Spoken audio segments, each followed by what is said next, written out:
तो इस तरीके से बहुत सारी गलत फहमियों के बारे में जानने के बाद अब जानते हैं दो और रुकावटों के बारे में, इग्नोरेंस और कीपिंग अप विद जॉनसेस। तो इसे समझने के लिए बेबी स्टेप फर्स्ट को समझते हैं। $1000 जल्दी बचाएं। और ये कैसे होगा, आइए जानते हैं इस कहानी से। वॉल्टर और स्टेफनी ये बातें कर रहे थे कि वो जिंदगी में किस तरीके से आगे बढ़ रहे हैं, इस बात से अनजान कि उनके पैसों को उन्हें कैसे मैनेज करना चाहिए।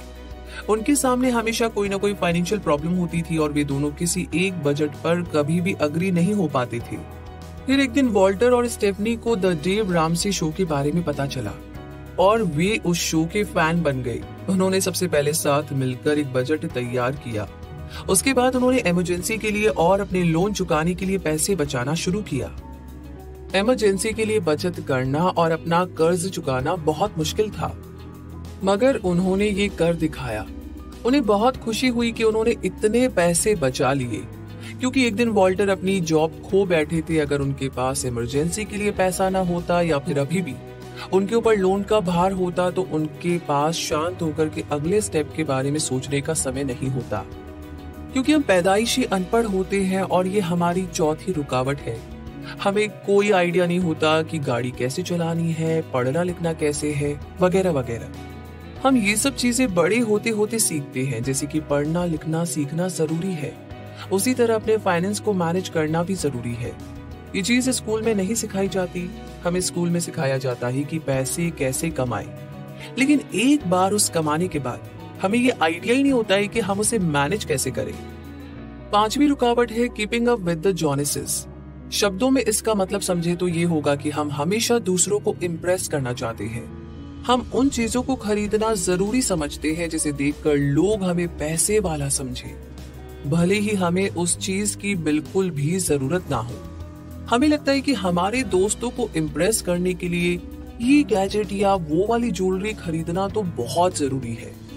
हमें उनके सामने एक स्टैंडर्ड मेंटेन करके रखना पड़ेगा, लेकिन ये सब झूठ है। मिलेनियल्स के पास इतनी चीजें नहीं होती। वे उन चीजों को नहीं खरीदते जिनकी इन्हें जरूरत नहीं होती। उनमें से कई तो 10 साल पुराने फोन तक भी यूज करते हैं।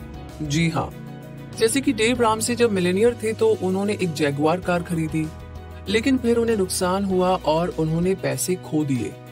ऐसे में लॉजिकल चीज यही होती है कि वे अपनी कार बेच देते, लेकिन उन्होंने ऐसा नहीं किया। उन्हें अपनी इमेज मेंटेन करनी थी एक जैगुआर रखकर, लेकिन असल में उनके पास उसकी मेंटेनेंस की भी पैसे नहीं थे। तो डेव ने अपने दोस्त को भी अपने साथ लोन के पेपर को साइन करने के लिए मना लिया। ये सब सिर्फ इसीलिए ताकि वे जैगुआर रख पाए। लेकिन जैसे जैसे समय बीतता गया जैगुआर की हालत खराब होती गई, क्योंकि डेव के पास उसे ठीक करवाने के पैसे नहीं थे। उनके दोस्त भी उनके लिए लोन के पैसे भर भर कर थक गए थे। तो उन्होंने प्यार से कहा कि वे अब उसे बेच दे, लेकिन डेव ने बेचने से फिर मना कर दिया और आखिर में उनके दोस्त ने लोन भरने से भी मना कर दिया। फिर बैंक ने डेव को गाड़ी बेचने पर मजबूर किया और आखिर में उन्हें अपनी गाड़ी बेचनी ही पड़ी। तो अमीर बनने के लिए छोटे छोटे स्टेप्स लेने चाहिए।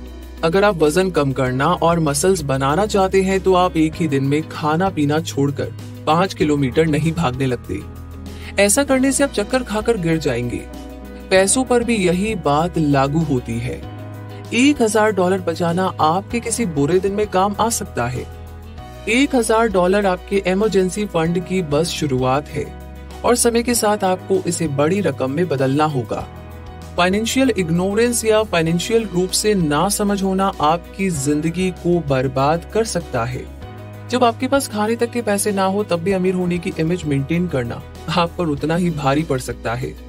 पहले $1000 को अभी से बचाकर उसे बढ़ाने की कोशिश करना शुरू कर दीजिए, जो आपके आगे आने वाले बुरे दिनों में मदद करेगा।